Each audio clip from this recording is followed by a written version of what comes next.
Gió đến bên tôi thật gió muốn nói điều gì khác nhân gió nhắn một người ngàn say không trở lại đánh mất chuyện tình không thể quên thương nhớ trôi về dài ấm ôm bao đêm ngày siêu ánh mắt anh giờ này xa lắm không phút chốc giận mình nước như em thật gần gió đánh thức vì tôi về tóc anh xa bước qua đêm đô chờ mong ngày ban nắng đỏ gió vẫn thế gió mang tôi đi tìm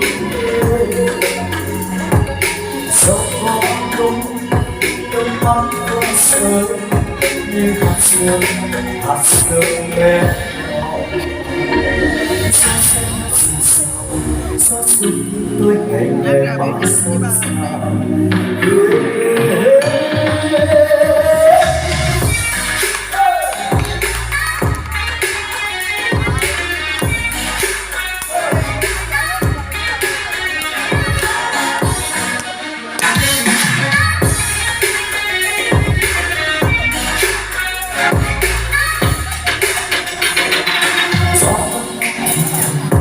đến tôi như cần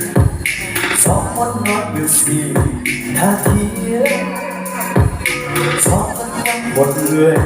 ta sẽ không trở lại đánh mất chuyện tình không thể quên bước như chuyến ngày dài ấp ôm bao đêm huyền diệu ánh mắt ấy giờ này hơi xa khoảng phút chốc giật mình ngỡ như em đang thật người gió đến tiếng vì tôi cô bé hát vai xa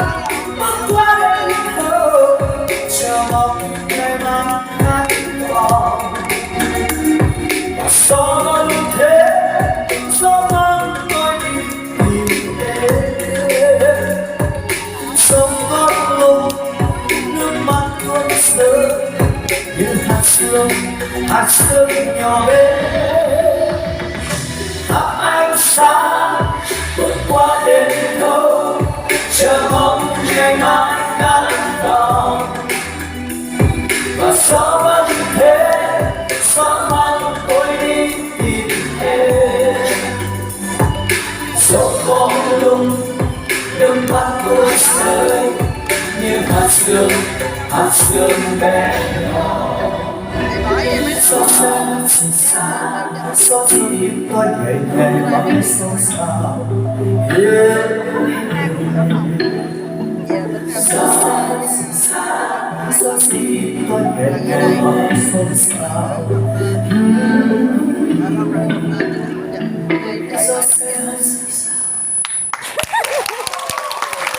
Cảm ơn quý vị nhiều. Xin thử luôn. Sau rock nha. Mà theo hôm trước đi. Các bạn.